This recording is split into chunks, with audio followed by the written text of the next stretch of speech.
Want to measure land area using Google Maps but can't find the option? Try this. Measuring distance in Google Maps. First, open the Google Maps app on your phone. Now, navigate to the location where you want to measure land. Tap and hold on the map to drop a pin. Once the pin appears, scroll down and tap on Measure Distance.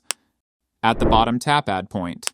Now, move the map and add more points around the land. Keep adding points to form a closed shape. You'll notice Google Maps shows a distance like miles or kilometers. This is only the perimeter, not the land area inside the shape. Google Maps cannot calculate land area directly. Measure land area using Google Earth. To measure actual land area, use Google Earth. If you don't have it, download Google Earth. It's completely free. Now open the Google Earth app.